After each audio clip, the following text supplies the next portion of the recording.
Hi, scientists. Today we're reading a chapter from our Materials in Motion book, and it's called Land, Air, and Water. Do you ever recycle paper? If you do, you are helping to save a tree. Look, they're recycling the newspaper. We use trees for many things. Trees are important to us. Other things are important to us too. There's the trees. Land, air, and water are important. We need good land for growing food. And there they are, growing some food. It looks like they have a garden there. We need good water to drink.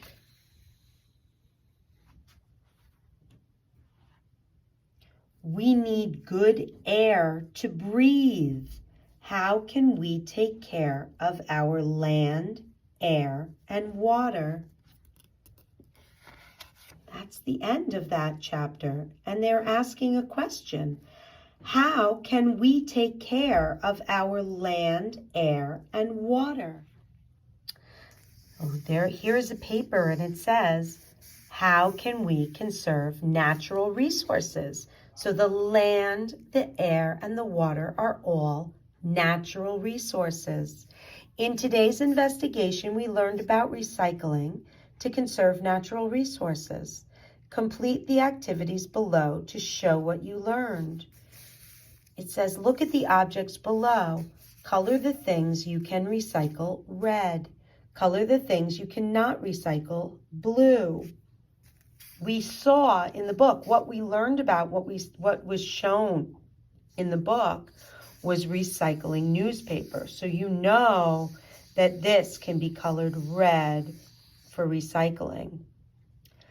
Think about some of the other things that you can recycle. These look like different toys.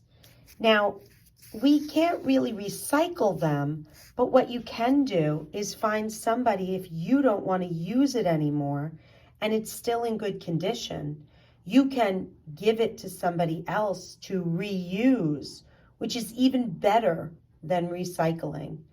I know when Allie outgrows all of her clothes, I send them on to my niece, Taylor, and she wears those clothes.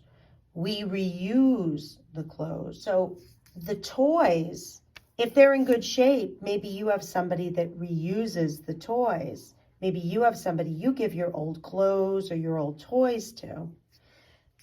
This looks like a bottle. Bottles that are made from plastic can be recycled, and bottles that are made from glass can be recycled. So this is an aluminum can, and that can be recycled. Cans and bottles can be recycled. Different towns have different rules. I know where I live, we're allowed to recycle plastic that has the number 1 and the number 2 on the bottom. Other towns, you can recycle even more. It says, one thing you can do to conserve natural resources is, and you're going to fill it out, I can. Now, let's think of some ways that we can conserve natural resources. What can we do besides reusing our toys by giving them to other people, our toys and our clothes, or recycling paper, cans, and bottles? How else can you conserve natural resources? What if you leave the room? Do you turn off the lights? You're conserving natural resources. When you brush your teeth, do you turn off the water while you're doing the scrubbing of your teeth? You're conserving natural resources. Water is one of our most precious natural resources. What is something that you do to conserve natural resources? I have a chart on the agenda. Let's fill up that chart and talk about some different things you do to conserve natural resources. I would love to see what you can think of. So go ahead and put it on that chart. And then go ahead and put this in your science notebook.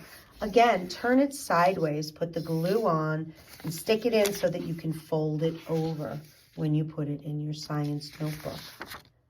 I'm hoping to be able to show you another way to conserve natural resources and something that has to do with our letter W that we're learning. We are going to learn in another video how worms can help us to conserve natural resources.